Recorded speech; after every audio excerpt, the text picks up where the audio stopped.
Welcome to Beyond the Breakwater, where just beyond the crashing waves of fear, discomfort, and doubt lies the greatest potential for life transformation. We want to guide you into the open waters where the calculated risk you take becomes the turning point for you or your organization to thrive. So draw up your anchors and prepare for departure in this week's episode of Beyond the Breakwater.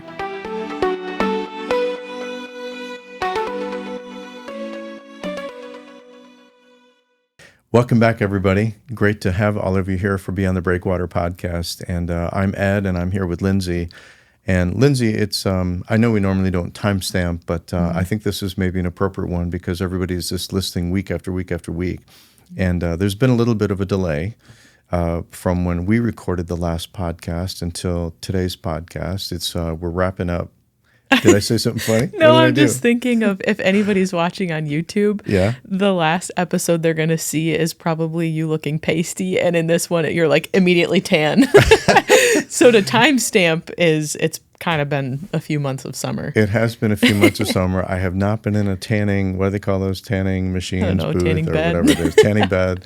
No, just yeah, been it's all outside spray a lot. tan. So it's been a great summer. And you have had an amazing summer, including taking a trip, which we can talk a little bit about.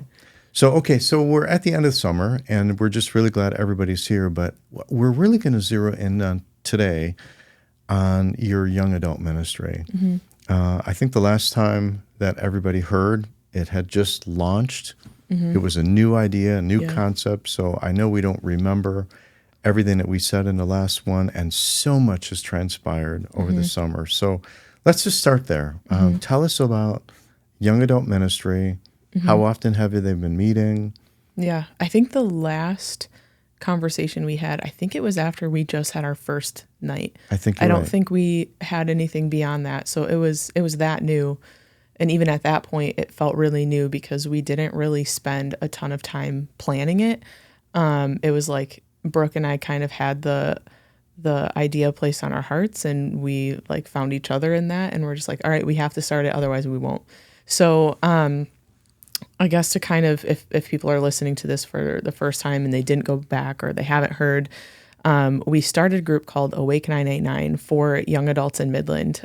Brooke and I had both had an experience in college where we had like amazing community, and then we moved back to our hometown of Midland and found that there was nothing. Like it was really hard to connect with people our age. And so we're like, all right, if there's an issue and we're seeing this like gap in the community, let's like create a solution to it.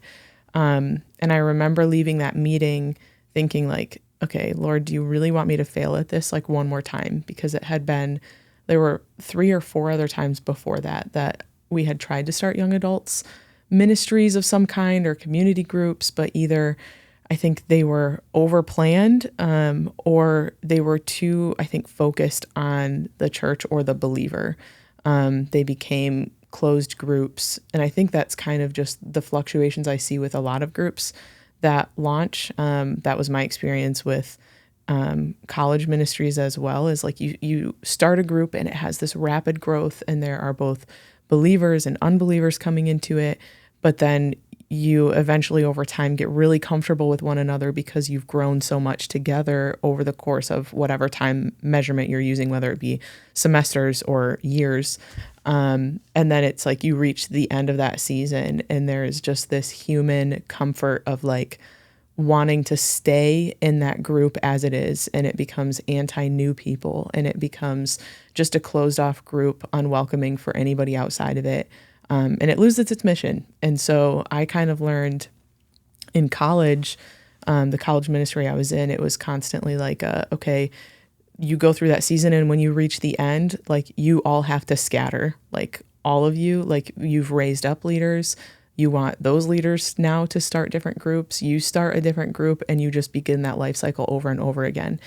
And so I think I think God had used my college experience. I think he had learned the quote unquote failures, even though I learned so much through them. Like he used all of those things for I think what Awake 989 has now.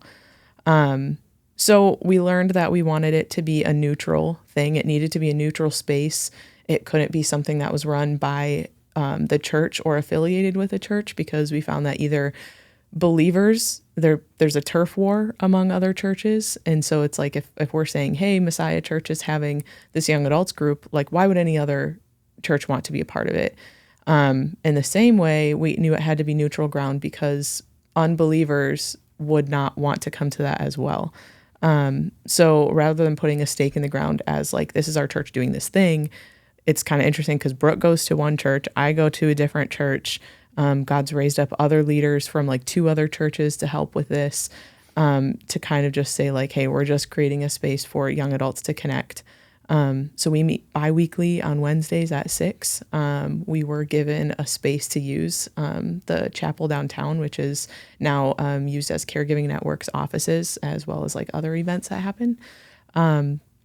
So it just seems like it really, like, God laid out everything that we needed. It felt really effortless. Like, we were still putting in a ton of like work and hours, but it didn't feel so burdensome or like we were dragging like dead weight. It was like we were running just as fast as the thing was running. Yeah. And yeah. No, you're covering a lot of ground in a very short amount of time. Let's go back a little bit. Okay. Let's talk about college for a minute, because not everybody's gone to college. So you found something when you were in college in terms of community, and you were sharing with me just yesterday a little bit more.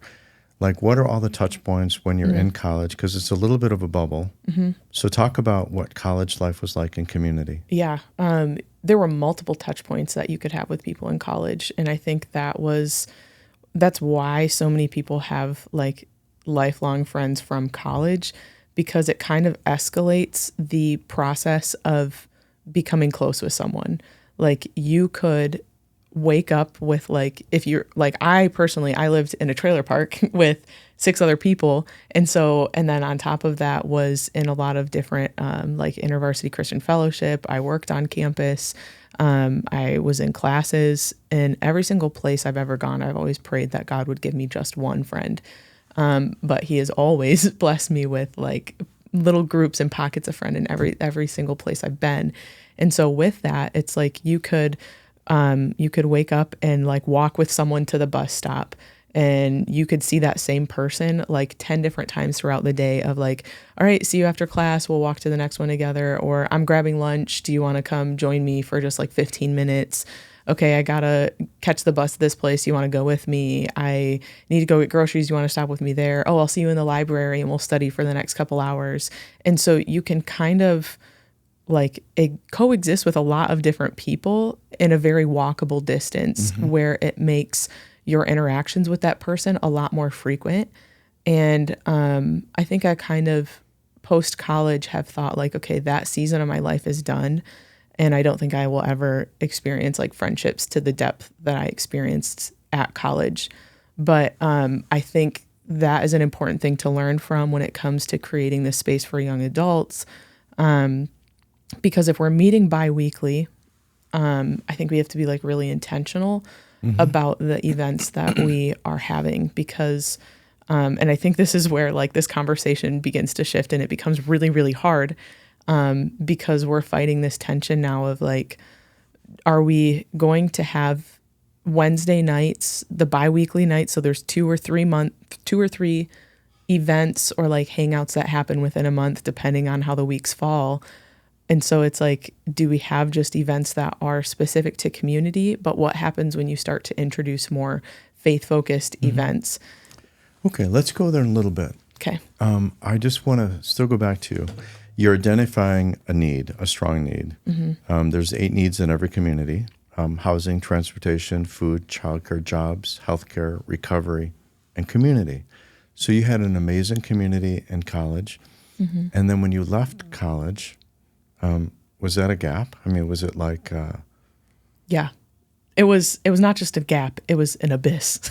Like, okay. Yeah. All right. It So really it highlighted you had this need that was being met. Now the need is no longer being met, and you're in an abyss of just, it's void of all community.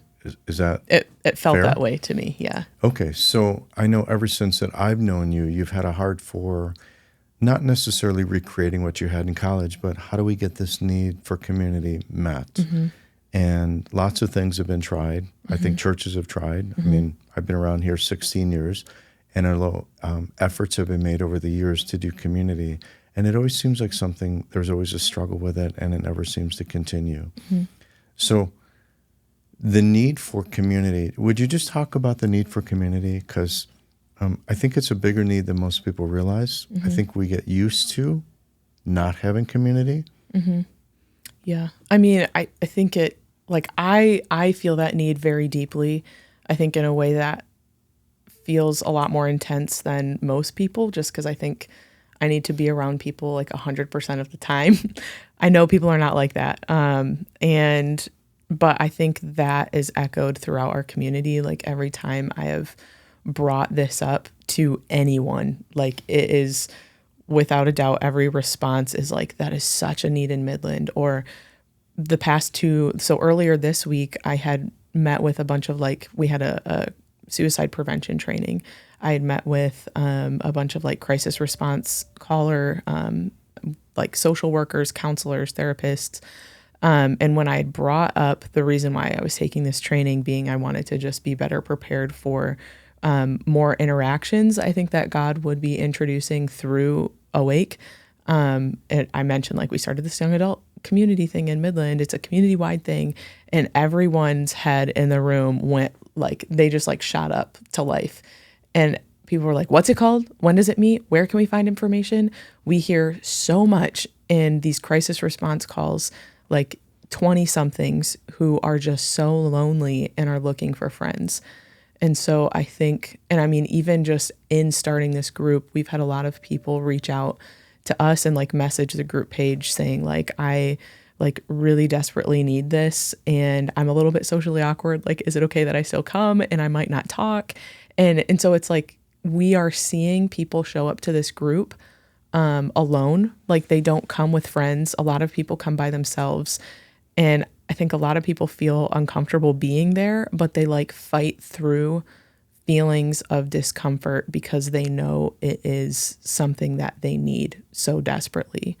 And I will say I've never seen so many people so willingly engage with something that is uncomfortable to them that also provides a solution. Interesting. So talk about the pandemic. How did the pandemic impact all this? Oh gosh. Well, I mean, it caused all of us to sit at home for a long period of time alone. And so I think it created even more of a recognition for a need for community. But I think beyond the pandemic, I think our capacity and resiliency to having social interactions decreased a lot, even though we know we needed it. And I think it caused people to become even more dependent on their phones for connection with others in a way that is we don't really know how to be in person anymore. And I think I'm kind of seeing that with young adults. And it's interesting because and this, I don't know if this is specific to the pandemic as much as it is just to the generation that I'm working with. But it's they show up to these events and not a single person brings out their phone, which is crazy.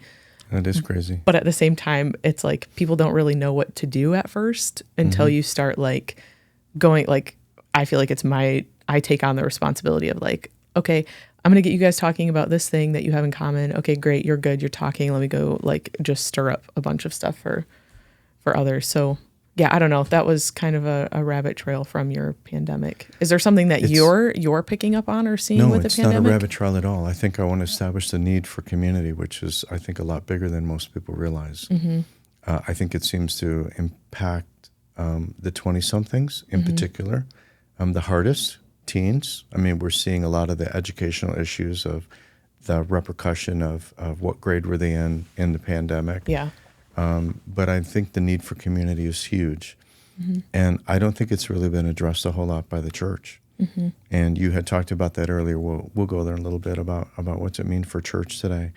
But as you think about community and people are coming and they're not taking out their phones, just go a little bit deeper on they need this, but they're uncomfortable. So what are you watching for transition when somebody comes for the first time? They're uncomfortable. They don't want to be there. They're by themselves. And you said you get them talking. Now talk through what happens. I like it kind of just explodes from there. Like, so I guess to give like, I'll rope in like a progress report into this too, because I think the last time we talked, like I said, we had just had our first event. So the first event we just did like spike ball and yard games, board games, and we had like probably 25 people come, I think it was. The second night was like, that was the craziest thing because Brooke and I had just picked, we were like, okay, what's fun? What should we do? What's different? Let's do a fire. Let's do a fire and like tailgate atmosphere.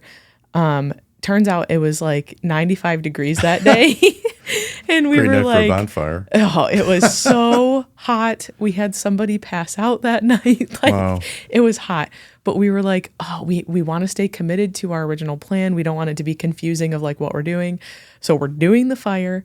And we'll offer like inside for people. We'll just see what people are feeling once they get there. And we were like, no one's going to come. Like, I didn't want to be there. Like, I wanted to be somewhere with AC.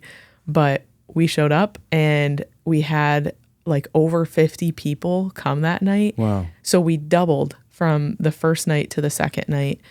And I remember it felt like a little bit weird at first because people were just like showing up and just being like, okay, I don't know what to do now. Like, who do I talk to? What do I talk about?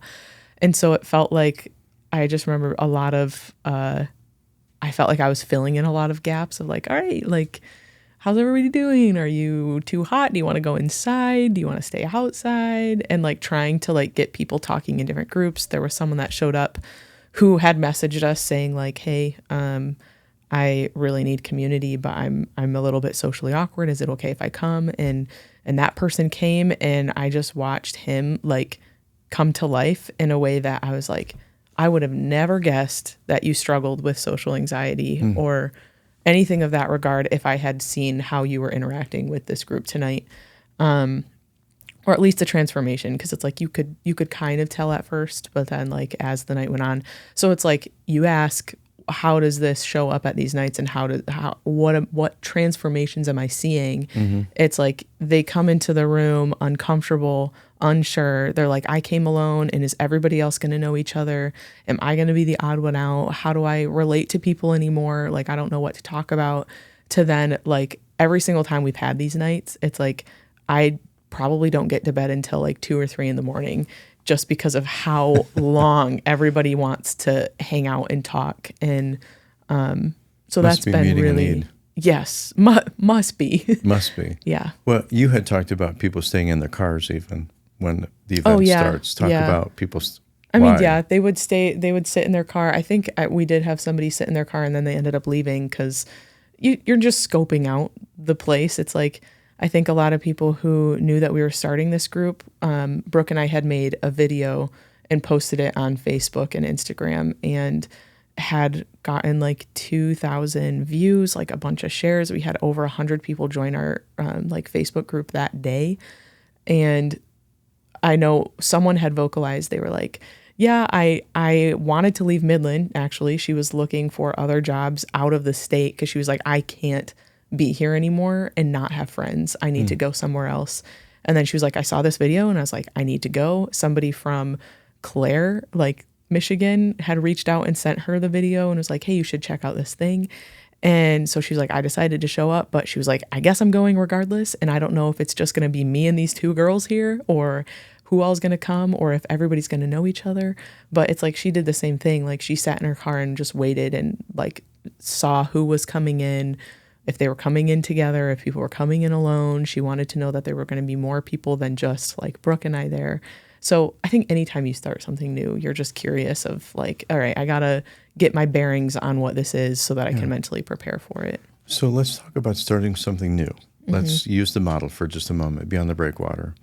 And I'm hoping that people know what a breakwater is because we've been talking about it every time. And churches tend to kind of be in the harbor.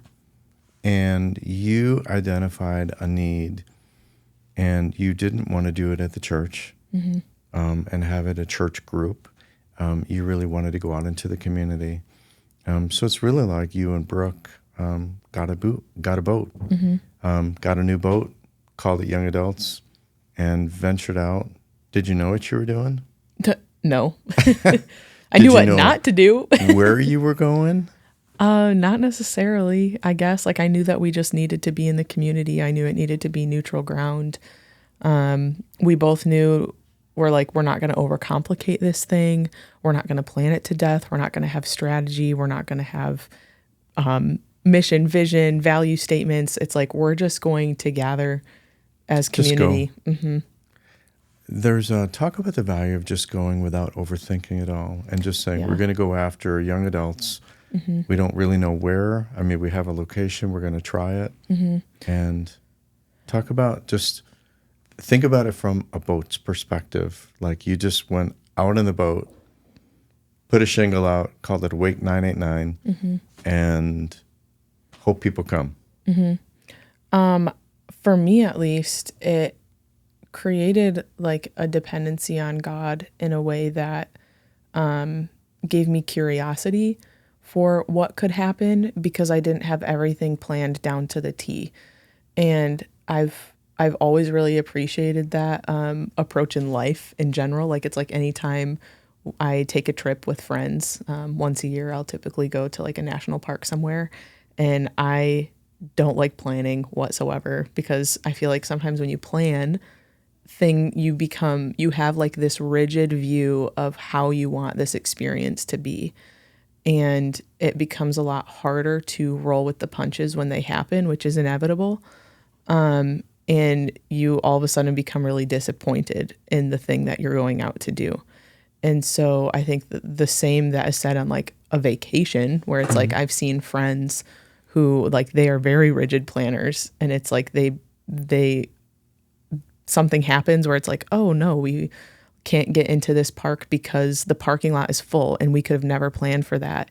And now like we're upset and crying and we can't enjoy the rest of the day because what we had in our mind for what we were going to do for that day was that hike. And so I think that same thing applies here, where it's like, I think when you have such a rigid plan and you go out and you want to do the thing, and then the inevitable happens and someone walks into the room and their life is a little bit messy and broken, and you have to spend 30 extra minutes like talking with this person and learning who they are, when it's like, oh, but I really wanted to go up and announce this thing to the group and I wanted it to flow in this way, and this is who I had imagined being there. It's like, I think when you can just approach it of like, let's just see what happens, trust that like the Lord is going to lead you to where you need to be, and it becomes a lot easier to roll with those punches, and have a curiosity for what God has for that night. Share with others, go back just a couple of years and other attempts when you were doing young adult ministry. There was a lot of planning, like you would get together and plan an event 3 months out. Yeah, and it's interesting because I have met with those leaders recently, and we were kind of reminiscing on like, because they had heard that this group was started, and so I met with one guy, and he was like, you know, I think we kind of overplanned, and I think that led to the death of our like attempt at this. I think that's really important for people to hear. Go a little bit deeper on that, because I'm just thinking about churches who say, oh, we have an idea for a ministry and plan it to death. I mean, you had talked earlier about groups that you had been a part of, or churches you've been a part of for a couple of years that plan, never did anything because they were planning all the time, right? So talk maybe about that, and talk about planning a lot, maybe over planning, and at some point just going. So talk about maybe all three of those. Yeah, I will say I think we did talk about this in the previous episode. But just briefly. Okay. So I think like you risk when you sit and you plan and you plan and you plan, the thing never gets done. Like I think had planned a spike ball tournament, and like in my mind, I'm like, I have a net, like let's just like set it up and do it in a week. But I think we had planned like a couple months out, and there was a lot that went into it. And I actually couldn't even go because I think I had a bachelorette party that weekend that we had planned it. Surprise. But yeah, I think when you plan things, you spend a lot of times on details that don't matter, or like that sometimes don't even come up. at the thing. And so I think there is just a benefit to like doing it, and you might not do it perfectly and you might make mistakes, you might misstep, you learn from it. But I think some of the stuff that we worry about, like 90% of the time, it doesn't even happen. And so I think you can just go into something like with simplicity. I feel like that's what Jesus did. I feel like I never really saw anywhere in scripture where they had like planning committees or sat talking about like, all right, and at 6 p.m. on the dot, revival's going to happen. Like, you know, like you can't plan for that stuff. So talk to a church. I mean, this podcast, I think, is going to be a lot of churches and a lot of church leaders who maybe have an idea to do something. And they did just what you said. They have a committee, and they have a planning committee, and they're talking about mission, vision, values, agenda. What would you say to them? I think in gentleness, I will say like, stop, or at least time box it. I don't want to just dismiss all of that planning, because I think because I have such a nature to not plan, my butt has been saved a lot by people who do plan. And so I don't want to just say like toss all of it out, but put a timer on it. Like have one meeting maybe, if that will make you feel comfortable and prepared, and say like, all right, we've got an hour, and at the end of this, whatever is planned, we're doing it. And let's like get the basics down of like date, time, where, who we're inviting, and assign roles or responsibilities, whatever you need to do to make the thing happen, but just make it happen. Because it's like, I have a personality too where I can spend endless amount of time like perfecting one thing, but will it really be worth it? Like that extra like 10 hours I put into something, like it's kind of just as good the first hour that I spent on it versus the next 9. So at some point you just have to go. You got to get in the boat and you got to go. You got to go beyond the breakwater. Yeah. Not really knowing exactly how it's going to go with an idea. But your general idea was community. Was that the end all? Is there any kind of evangelistic nature, missional nature to what your thoughts were when you started this ministry? When we started it, I don't know. That's a hard question, because I think there may be differing opinions there. Yeah, no, I think just in general. I'm not looking for different opinions. I just mean in general, was it just, let's have a community group? Yeah. I think void of Christ, void of God, or was there any kind of a missional? Okay. We wanted it to be missional. Okay. Okay, that's a good starting point. Yeah. Yeah. And that was something that Brooke and I had talked about, because of my experience with groups that become closed off, and they become a group of believers that are like kind of just catering to themselves and what they feel like they get the most out of. And meanwhile, I'm like, this person over here is really hurting and broken, and they need community, and they want just one friend and one person to listen to their story. And we're making it incredibly inaccessible for them to access friends.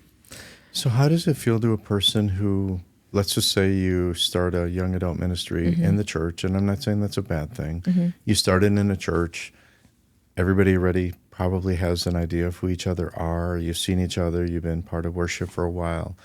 How does it feel for somebody on the outside who gets invited to come in?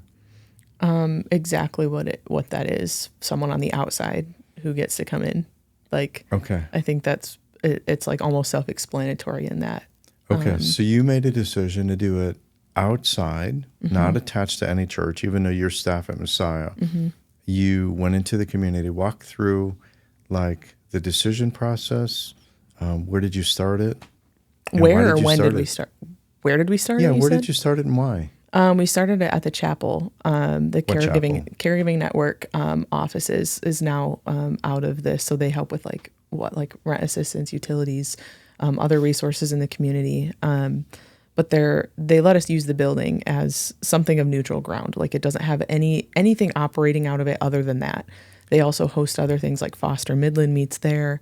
Open Door, our homeless shelter meets there.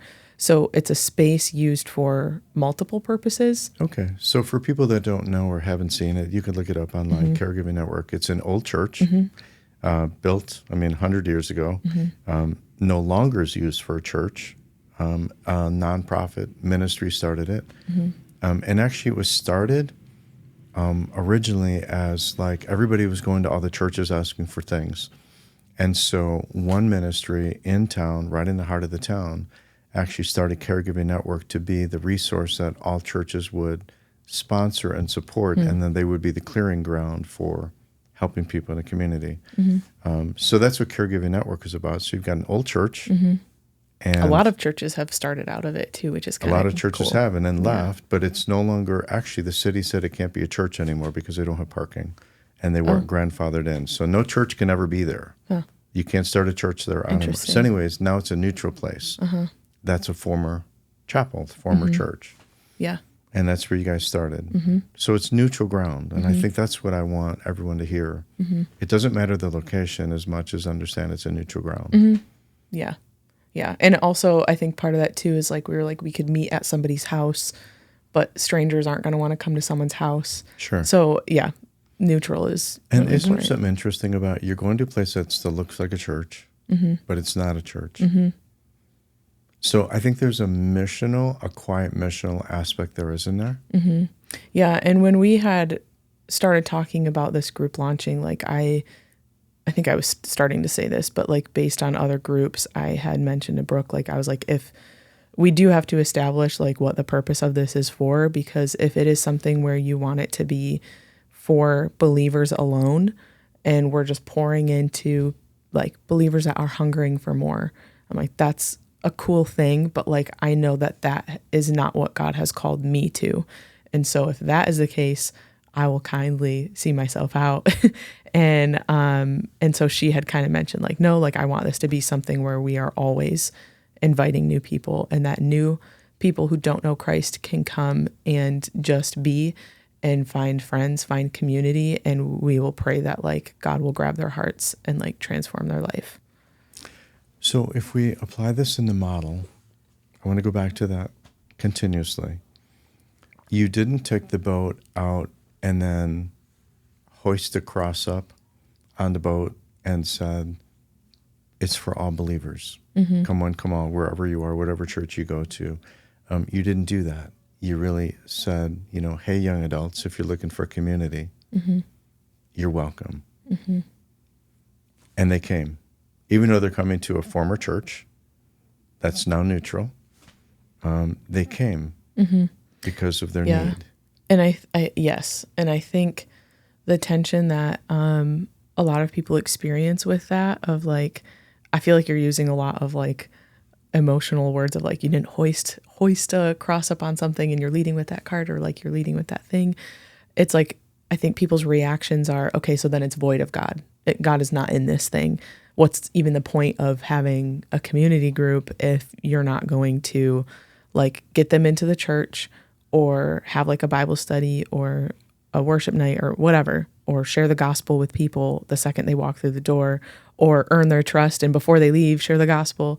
Like, we're not here to do a bait and switch. We're not here to lead with community and then slip Jesus in. I think my view of this is like, Jesus has touched every single part of my life. Like there's nothing that has not been like touched or yet like redeemed by him. And so I feel really comfortable, I think, like walking into a space that is like neutral and like just having it be a community night, because it's like, I don't think it is void of God. Even if we don't talk about it, even if I don't share the gospel with you the very first time that I meet you, I think people have an understanding of God's heart based on how you interact with somebody, how you might listen to them, the questions you might ask, like how you see them.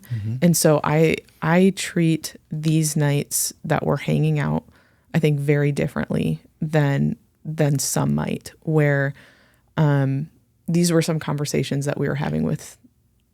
Okay. No, I'm going to jump in here because I think we're opening up a whole nother conversation, and I think it might be good for our next podcast to let's do a really deep dive in this. Okay.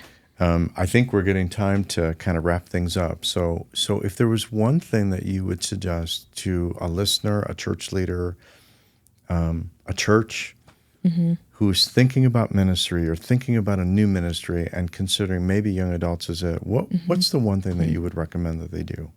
I think finding young adults to lead the ministry is, there are a lot of things that I think I could say about this, but like finding... Pick one. Oh, I don't know. Geez, because I don't want to just not have something for young adults if you're not a young adult leading it, is where I was going to go with that. But if so speak to the boomers for a minute. Okay. Speak to the boomers. So let's just say I'm pastoring a church and we're saying, hey, we're thinking about young adult ministry because we hear that's a huge need. What would you say to me? Okay. Then in that way, I would say, like, why are you considering this as something you're starting? Because I've heard echoes of this in conversations and at conferences, and it seems like the motivation to start something like this is because they see a need, but they're hoping that their church gets filled by young adults or becomes thriving with engagement by young adults. So talk to me. What would you suggest? What's the one thing you would suggest to me if I'm thinking about starting a young adult ministry? Go and care for young adults because they are lacking in community and they're lonely and they need friends, and just go and care for them and love them and introduce them to other young adults and create a space for them to just be without any strings attached. Awesome. Thanks, Lyndsay. Thanks, We'll Ed. see you next week. Thanks for tuning in to this week's episode of Beyond the Breakwater, a podcast of Elevate Community Ministries. Don't let the conversation stop here. You can email us at hello@beyondthebreakwater.org. We would love to chat with you, answer questions, plan a visit, and help you take your next step. We'll see you next week.